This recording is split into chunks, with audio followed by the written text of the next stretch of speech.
ব্ৰহ্মপুত্ৰৰ পাৰত আপোনালোকে এটি অনুষ্ঠানৰ আয়োজন কৰিছে, কি ক'ব? আচলতে শ্ৰী শ্ৰী দক্ষিণপাট সত্ৰৰ ভুৱন মোহন মহাবিগ্ৰহৰ পূজা ব্ৰহ্মপুত্ৰত ভোগ অৰ্পণ কৰাৰ উদ্দেশ্য লৈ আজি আমাৰ এই অনুষ্ঠান অনুষ্ঠিত কৰা হৈছে।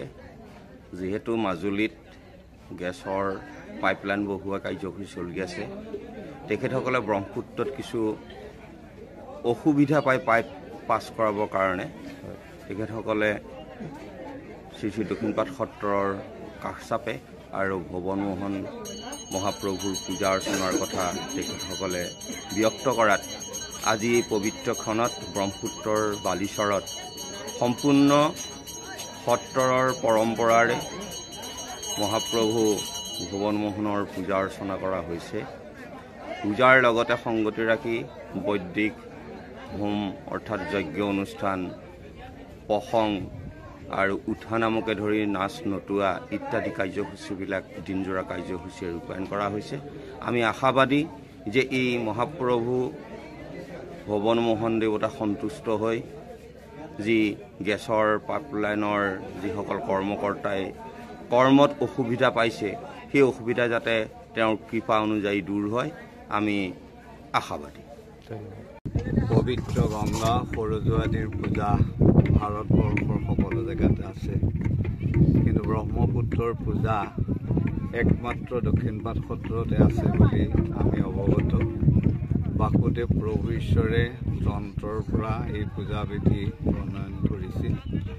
তেতিয়া বিশেষ কাৰণত ক'ৰবাত খহনীয়া আদি সম্পাদিত হয়, আঞ্চলিক ৰাইজৰ সহযোগত হয় 12 ঘণ্টীয়া নহয় 24 ঘণ্টীয়া কাৰ্যসূচীৰে এই পূজাভাগ সম্পাদন কৰে। আৰু এতিয়ালৈকে আমি জনাত প্ৰায় 100% ইয়াৰ ফলপ্ৰসূ হৈ আহিছে। আজি কিন্তু এই পূজাভাগ ব্যতিক্ৰমী পূজা, যিহেতু গেছ লাইনত এই ব্ৰহ্মপুত্ৰৰ মাজেদি সিপাৰলৈ পাৰ হৈ গৈছে। তাতে 400 ছডাল পাইপ যোৱাৰ পিছত কিছু অসুবিধা হৈছে বুলি তেখেতসকলে আমাক জনায়।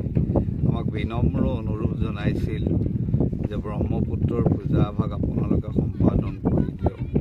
আমি তেতিয়া কৈছোঁ যে এইটো আপোনালোকৰ কাৰ্যটো সিদ্ধি হ'ব নহ'ব আমি নাজানো, কিন্তু মহাপ্ৰভুৰ ইচ্ছা আৰু আপোনালোকৰ ব্ৰহ্মপুত্ৰৰ প্ৰতি থকা শ্ৰদ্ধা, এই দুয়োটা যদি একত্ৰিত হয়, তেতিয়াহ'লে ভক্ত বৈষ্ণৱ ভগৱান আৰু ব্ৰহ্মপুত্ৰ বাবা সন্তুষ্ট হ'লে আপোনালোকৰ কাৰ্য সম্পাদিত হ'ব।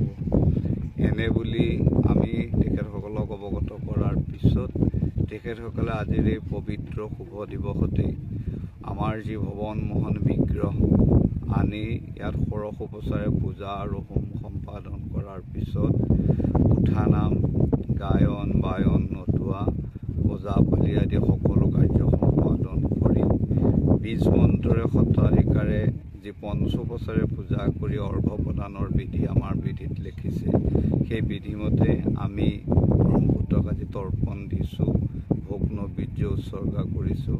আমি আশা ৰাখিছোঁ সেৱকৰ যি মনোবাঞ্ছা, সেই মনোবাঞ্ছা তেখেতসকলে যদি সততাৰে চিন্তা